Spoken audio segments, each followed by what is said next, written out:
오늘 하나님의 말씀은 골로새서 3장 1절로 4절에 있는 말씀을 함께 보도록 하겠습니다. 골로새서 3장 1절로 4절에 있는 말씀을 제가 봉독해 올립니다. 그러므로 너희가 그리스도와 함께 다시 살리심을 받았으면 위의 것을 찾으라. 거기는 그리스도께서 하나님 우편에 앉아 계심으로 위의 것을 생각하고 땅의 것을 생각하지 말라. 이는 너희가 죽었고 너희 생명이 그리스도와 함께 하나님 안에 감추었음이라.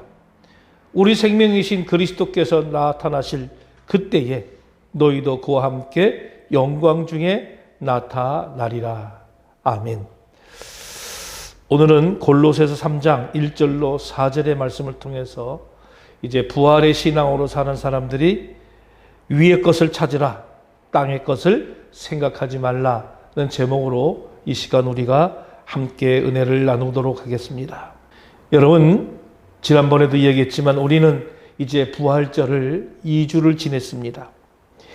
예수 그리스도의 부활을 기쁨으로 선포를 했고 또 죽음을 이기시고 다시 살아나신 주님은 우리의 구원이 되시면서 동시에 우리의 참 소망이 되는 것입니다.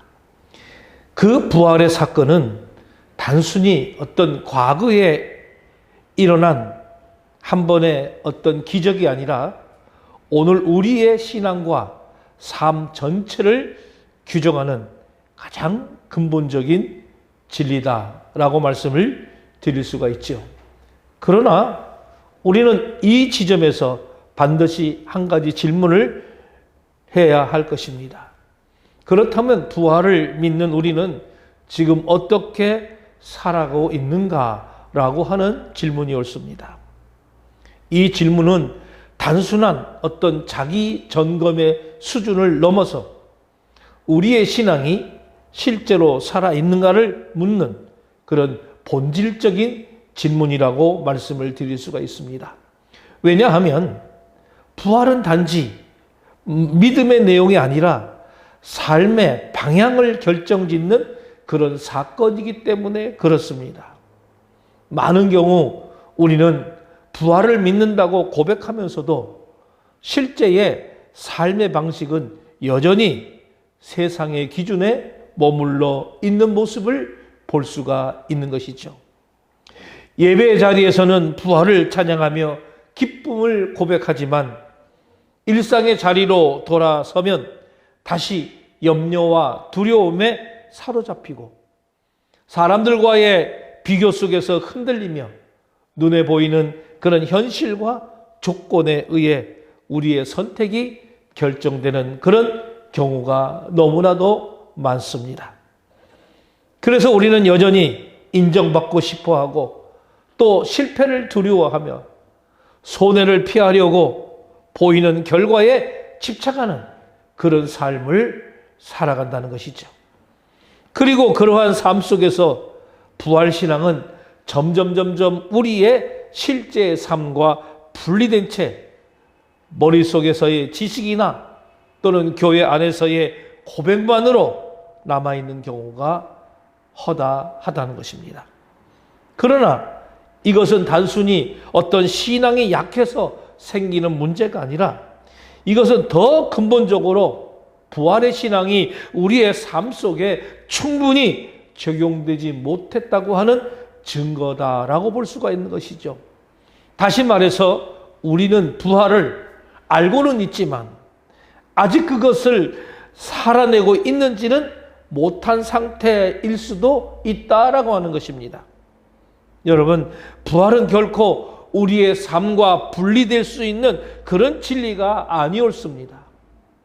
만약 우리가 진정으로 부활을 믿는다면 우리의 삶은 반드시 달라질 수밖에 없는 것입니다.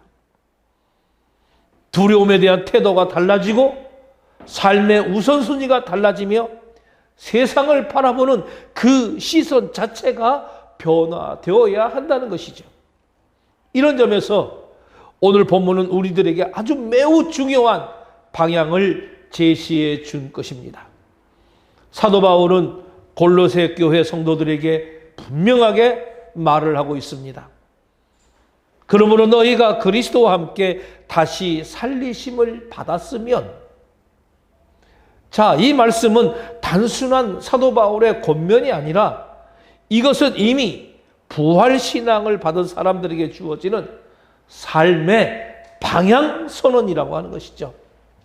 여기에는 매우 중요한 전제가 담겨 있다라고 하는 것입니다. 바울은 이렇게 얘기했죠.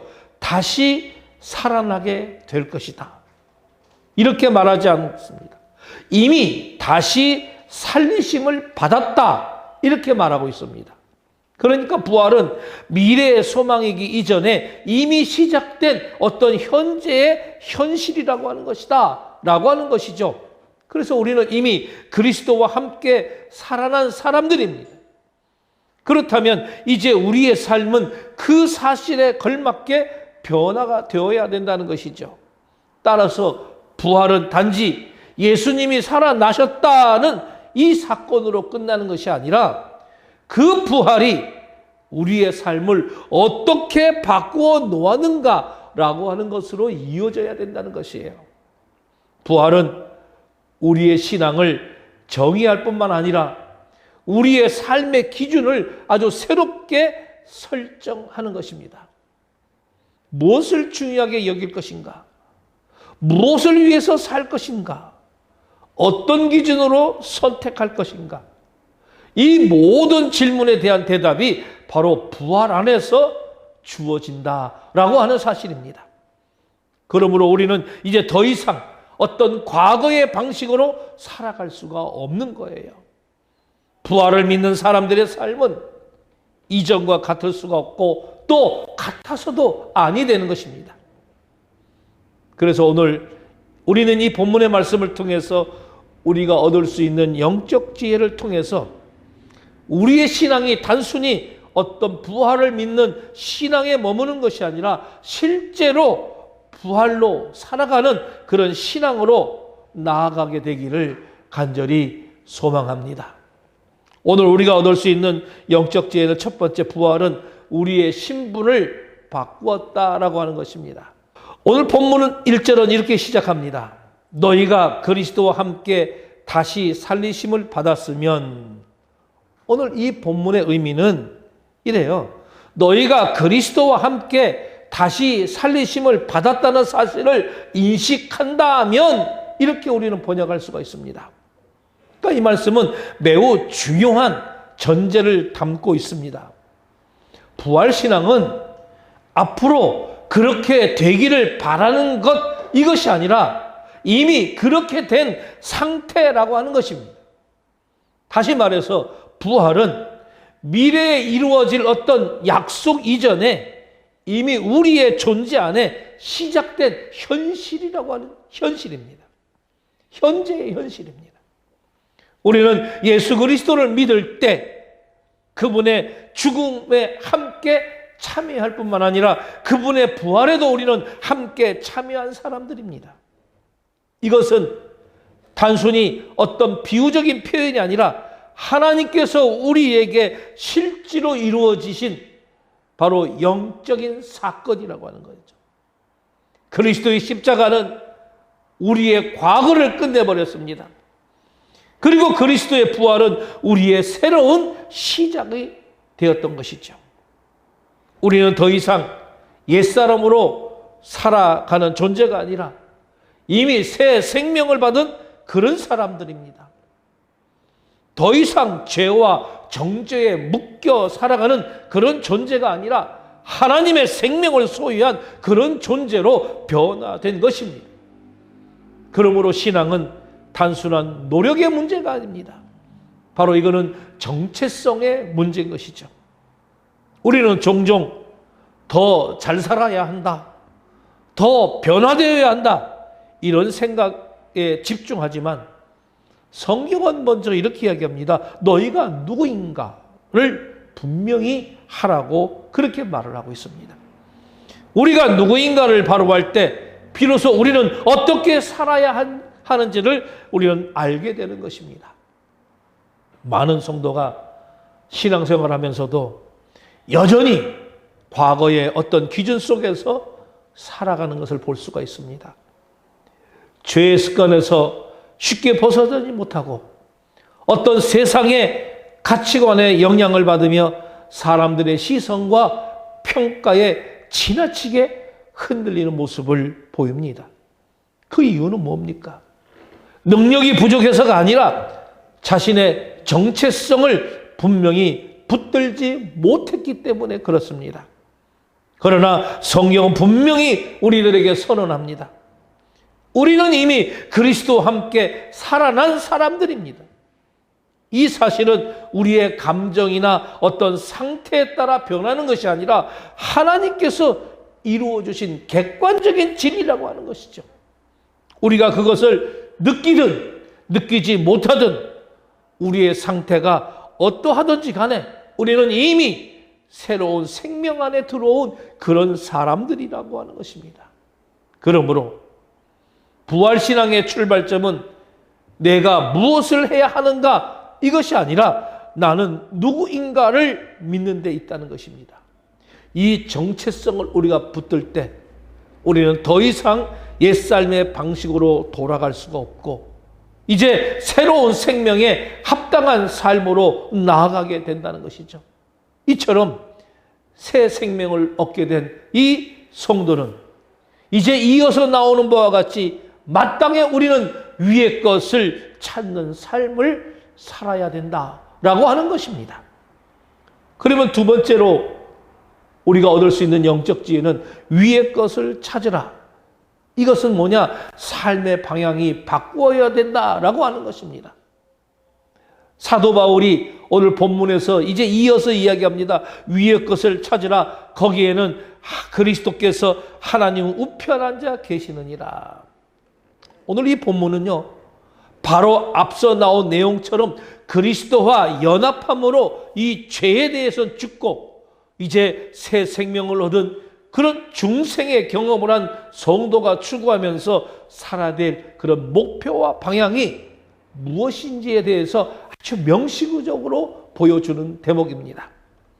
여기서 우리가 한 가지 단어를 찾는데 찾으라라고 하는 것이죠. 제테이테라는 말인데 이것은 뭐냐? 그 무엇을 발견하기 위해서 아주 집요하게 찾는다 이 뜻입니다. 그러니까 열정적으로 구한다라고 하는 것이죠. 단순한 어떤 관심이나 어떤 일시적인 열심을 의미하지는 않습니다.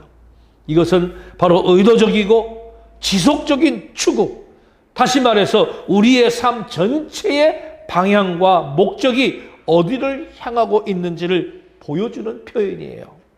그러니까 부활신앙을 가진 사람은 삶의 방향 자체가 바꾸어야 한다는 거예요.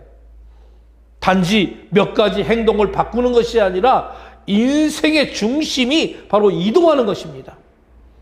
우리는 본래 땅의 것을 추구하면서 살아가던 그런 사람들이었어요. 성공 또는 인정받는 것, 또 물질, 그리고 안정, 그리고 사람들의 평가. 이 모든 것이 우리의 관심의 중심이었어요. 우리의 선택을 결정짓는 아주 중요한 기준이었습니다. 그러나 우리는 이 보이는 것에 반응하며 지금 당장의 유익과 어떤 결과를 따라 살아가는데 아주 익숙해진 존재인 것이죠. 그러나 이제 우리는 위의 것을 찾는 이런 사람으로 부름을 받았다는 것입니다. 이것은 단순한 어떤 권면이 아니라 부활신앙을 가진 사람에게는 반드시 나타내야 될 바로 삶의 특징입니다. 그렇다면 위의 것은 무엇입니까? 바로 그리스도께서 계신 곳, 곧 하나님의 뜻과 하나님의 나라, 그리고 영원한 가치인 것이죠. 이것은 눈에 보이지는 않지만 가장 실제적인 현실이며 우리의 삶을 궁극적으로 결정짓는 기준입니다. 이 말씀은 결코 현실을 무시하는 뜻이 아니에요. 우리는 여전히 이 땅에서 살아가야 하고 또 현실의 책임을 감당해야 합니다. 그러나 중요한 것은 어떤 기준으로 현실을 살아가느냐라고 하는 거예요. 세상 사람들은 눈에 보이는 것에 집중합니다. 결과, 성과, 조건, 환경, 그들의 기준이 되는 것이죠. 그러나 부활신앙을 가진 사람은 보이지 않는 영혼을 바라보는 것입니다. 그래서 하나님의 의도, 정말 목적과 계획, 뜻, 그리고 영원한 가치를 중심으로 살아가야 된다는 것이죠. 하나님의 목적이 무엇이고 계획이 무엇이고 뜻이 무엇이면서 우리는 그것을 알아가는, 그것을 바라보면서 영원한 가치 중심으로 살아가는 것이죠. 성도는 그리스도를 주로 고백한 이후부터 천국 시민권자가 됩니다. 그리고 이 땅에서 성도의 삶은 천국 본향을 향해 걸어나가는 그런 나그네로서의 삶을 사는 것입니다. 그러므로 성도들의 시선은 항상 본향을 향해 있어야 되는 것이죠. 비록 지금은 그 나그네 길에서 슬픔과 고통이 가득 차 있다 하더라도 우리의 시선이 역사를 주관하시는 이 하나님을 바라볼 때 오늘의 고통을 능히 이기는 힘을 가지게 됩니다. 또한 죄된 환경 속에서 그리스도가 지닌 성품들을 닮아가려고 노력할 때에 어두운 현실을 기쁨으로 극복할 수가 있습니다. 바로 위의 것을 바라보는 삶의 자세는 부활신앙을 가진 천국 시민권자들의 당연한 삶의 자세인과 동시에 현실적인 모든 역경을 능히 이길 수 있는 방편이 되는 것입니다. 결국 위의 것을 찾는다라는 것은 단순한 어떤 종교적인 표현이 아니라 우리의 삶 전체가 바로 하나님 나라의 방향으로 재정렬이 된다는 그런 의미입니다.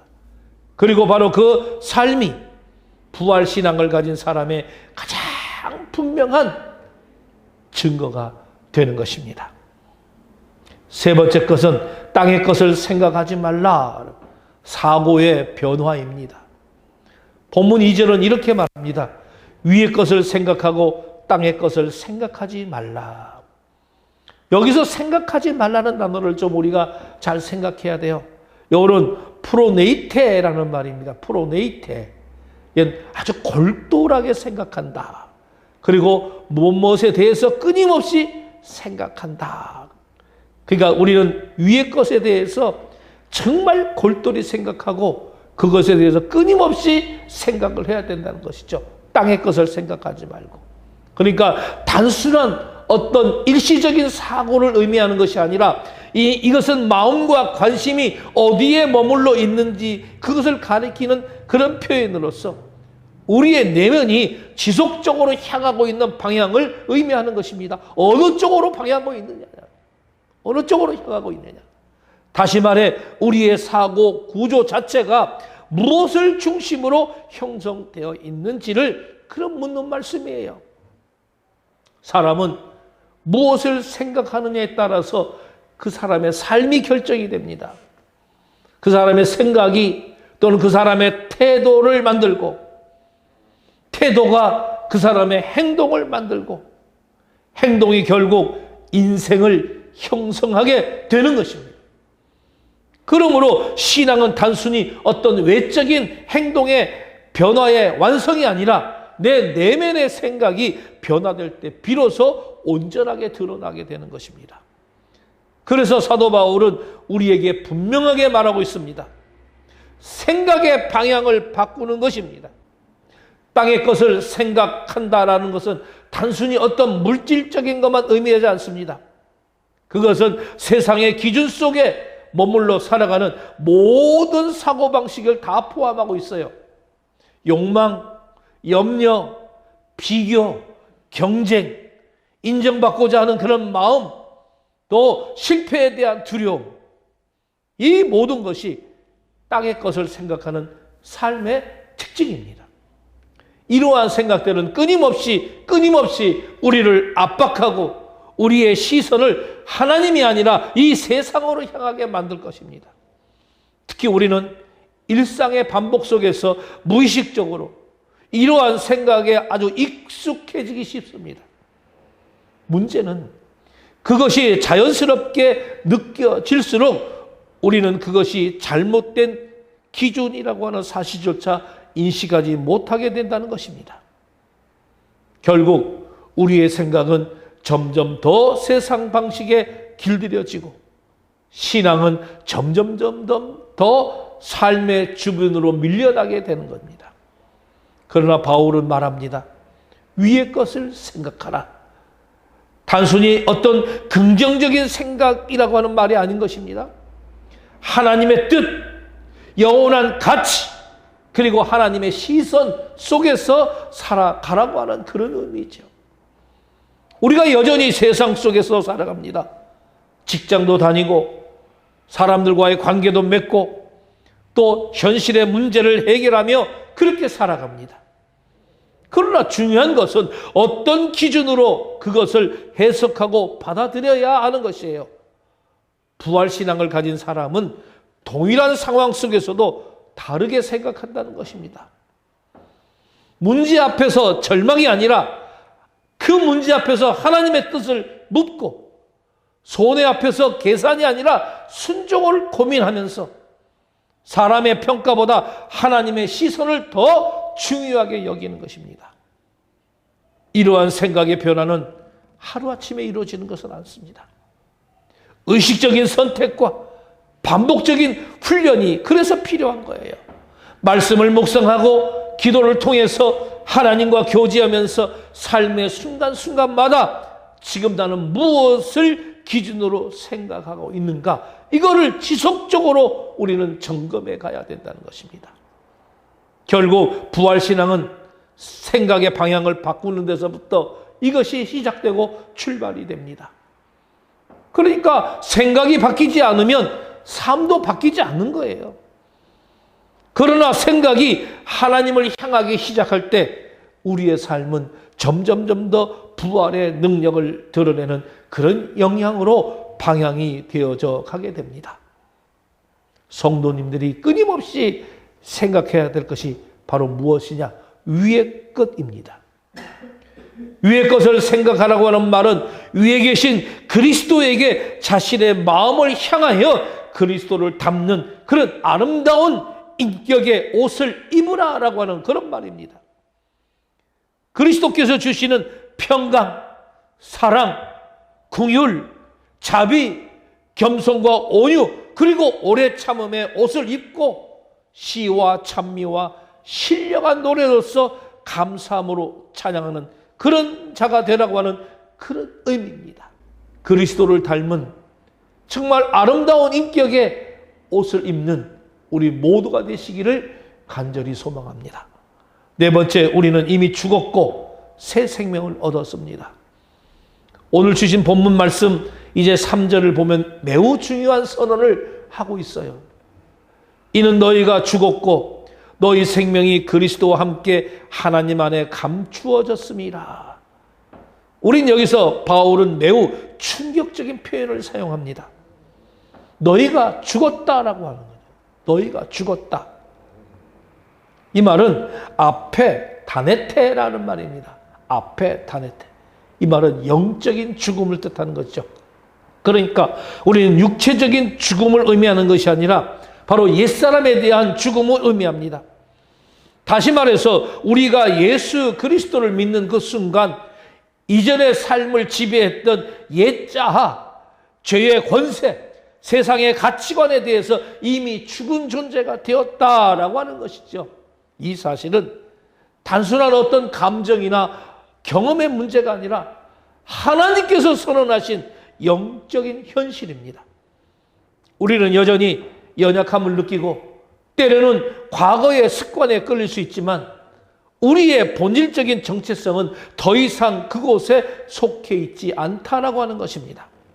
그러므로 우리는 더 이상 죄와 세상의 그런 지배 아래에 있는 그런 존재가 아니었습니다. 옛 기준에 묶여 살아갈 이유도 또 그렇게 살아야 할 의무도 없는 것입니다. 우리는 이미 새로운 생명 안에 옮겨진 사람들입니다. 그래서 바울은 너희가 죽어야 한다라고 명령하고 있는 것이 아니라 너희가 이미 죽었다라고 하는 이미 과거에 이루어진 변치 못할 사실을 선포하는 것입니다.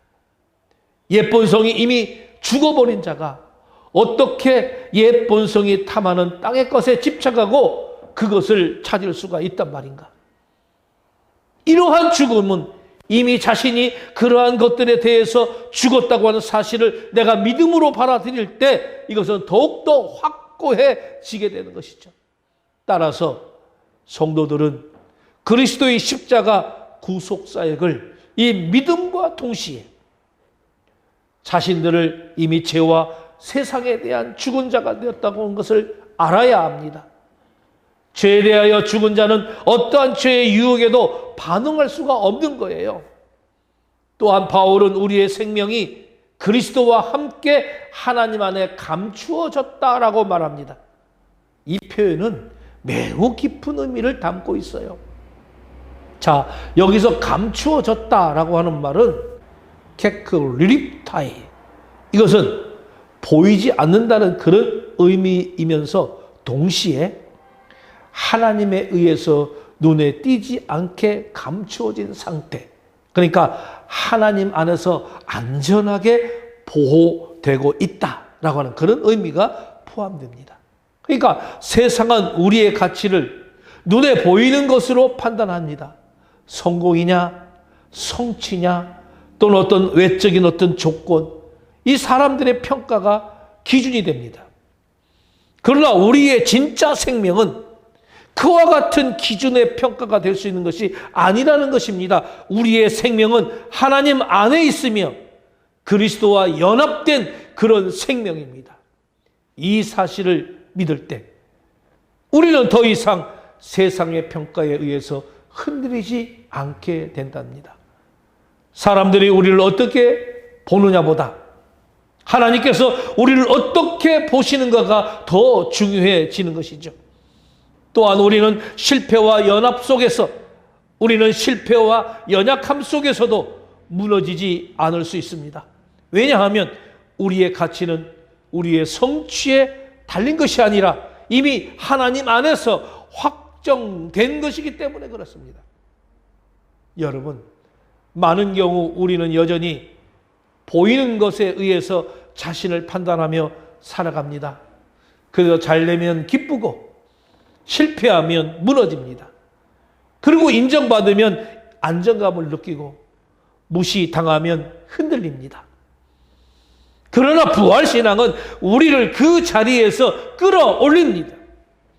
우리의 생명은 이미 하나님 안에 감추어져 있고 그 어떤 상황도 그것을 빼앗을 수가 없다라고 하는 것입니다. 이 사실을 믿는 사람은 더 이상 세상에 끌려다니지 않는다는 거예요. 오히려 하나님 안에 주어진 정체성을 붙들고 흔들림 없이 살아가게 되는 것입니다. 결국 부활신앙은 단순히 새 생명을 얻었다는 이 선언에 머무는 것이 아니라 그 생명을 기준으로 살아가는 삶으로 이루어져야 한다는 것이죠. 그리고 바로 그 삶이 이 세상 가운데서 가장 분명하게 드러나는 바로 부활의 증거가 되는 것입니다. 다섯 번째, 장차 나타날 영광을 바라보는 삶입니다. 오늘 본문 4절은 이렇게 말합니다. 우리의 생명이신 그리스도께서 나타나실 그때 너희도 그와 함께 영광 중에 나타나리라. 이 말씀은 부활신앙의 또 다른 중요한 차원을 우리들에게 보여주는 대목이지요. 부활신앙은 단지 현재를 위한 신앙이 아니라 반드시 미래를 바라보는 그런 신앙이라고 하는 것입니다. 우리는 지금 이 땅을 살아가면서 보이지 않는 생명을 가지고 살아갑니다. 우리의 정체성도, 우리의 가치도, 우리의 영광도 아직은 완전히 드러나 있지는 않습니다. 때로는 세상 속에서 우리의 신앙이 초라해 보이기도 하고 어떻게 보면 손해보는 것처럼 느껴질 때도 있으며 미래를 살아가는 것이 오히려 더 어려워 보일 때도 있습니다. 그러나 성경은 분명히 말씀하고 있습니다. 지금은 감춰져 있지만 장차 그것이 완전히 드러나는 날이 온다라고 하는 것입니다. 그래서 그리스도께서 나타나실 그때에 라는 표현을 쓰는 것이죠. 이 표현은 예수 그리스도의 재림을 가리킵니다. 그날이 오면 지금까지 보이지 않았던 모든 것이 다 드러나게 될 것입니다. 그리고 그때 우리는 그리스도와 함께 영광 가운데 나타나게 될 것입니다. 이것은 단순히 위로의 말이 아닙니다. 우리의 삶의 전체를 지탱하는 가장 중요한 소망이라는 것이죠. 이 소망이 있기 때문에 우리는 지금 이 삶 속에서 흔들릴 수가 없고 흔들리지 않을 수 있는 거죠. 세상의 기준을 보면 손해처럼 보이는 선택이면서도 믿음의 길을 걸어갈 수 있는 이유가 바로 여기에 있습니다. 현재의 고난과 어려움은 절대 가볍지 않습니다. 우리의 삶 속에는 실제적인 아픔과 눈물, 그리고 이해할 수 없는 그런 상황들이 다양하게 존재합니다. 그러나 부활신앙은 그 모든 현실을 부정하는 것이 아니라 그것을 다른 시각으로 바라보게 하는 것이죠. 사도 바울이 말한 것처럼 현재의 고난은 장차 나타날 영광과 비교할 수 없다는 것입니다. 이 말은 고난이 작다는 의미가 아니라 우리에게 장차 주어질 영광이 그만큼 크고 확실하다라고 하는 그런 의미를 주는 것이죠. 그러므로 우리가 부활신앙을 가진 사람은 현재에 매몰되지 않습니다. 지금 상황에 붙들려서 절망하지 않습니다. 오히려 미래에 약속된 그 영광을 바라보면서 우리는 현재를 살아갑니다. 결국 부활신앙은 현재를 견뎌내고 미래를 바라보게 하면서 그 사이를 믿음으로 살아가게 하는 그런 능력인 것입니다. 오늘 결론적으로 말씀을 정리하겠습니다. 여러분, 부활신앙은 단순한 교리가 아니라는 사실입니다. 우리가 이 머릿속으로 이해하고 입술로 고백하는 그런 신앙에 머무는 것이 아니라 우리의 삶 전체를 이끌어가는 그런 방향이 되어야 한다는 것입니다. 우리는 이미 그리스도와 함께 살아난 사람들입니다. 우리는 위의 것을 찾는 사람들입니다. 우리는 생각의 기준이 변화된 사람들입니다. 우리는 하나님 안에 생명이 감추어진 사람들입니다. 그리고 우리는 장차 영광 가운데 나타날 그런 사람들입니다. 이 모든 사실은 단순한 어떤 선언이 아니라 우리의 삶을 규정하는 정체성의 선포입니다. 그렇다면 우리의 삶은 반드시 달라져야 합니다. 더 이상 이전의 방식으로 살 수가 없고 그렇게 살아서도 아니 되는 것입니다. 이제 우리는 더 이상 땅의 것에 묵혀 살아가는 그런 사람들이 아니라 이제 위의 것을 바라보며 그걸 바라보며 살아가는 사람들입니다. 어떤 상황이 아니라 하나님을 바라보고 결과가 아니라 순종을 선택하면서 사람의 시선이 아니라 하나님의 시선을 기준으로 삼아가는 그런 삶, 바로 그것이 부활신앙으로 사는 그런 삶입니다. 오늘 이 시간 우리는 하나님 앞에 다시 결단하기를 원합니다. 주님, 나는 이제 부활신앙으로 살겠습니다. 세상의 기준이 아니라 하나님의 기준으로 살겠습니다. 보이는 것이 아니라 영원한 것을 바라보며 살겠습니다. 이 고백이 단순한 말로 지식으로 끝나지 않기를 소망합니다. 우리의 일상에서, 우리의 선택 속에서, 우리의 관계 속에서 실제로 드러나기를 소망합니다. 작은 선택 하나, 말 한마디, 삶의 태도 하나 속에서도 부활의 생명이 나타나게 되기를 바랍니다. 그리하여 우리의 삶을 통해 사람들이 단순히 저 사람은 착하다 이렇게 말하는 것이 아니라 저 사람 안에 살아계신 무언가가 있다라고 느끼게 되기를 바랍니다. 그리고 그 고백이 결국 이렇게 이어지기를 저는 소망합니다. 예수 그리스도께서 살아 계셨기 때문이다 라고요. 여러분, 부활은 과거의 사건이 아니라 현재의 능력이며 동시에 미래의 소망입니다. 이 부활신앙으로 우리는 오늘을 살아가고 이 부활신앙으로 내일을 바라보면서 이 부활신앙으로 우리의 인생 전체를 걸어가게 되시기를 예수 그리스도의 이름으로 간곡히 축원합니다.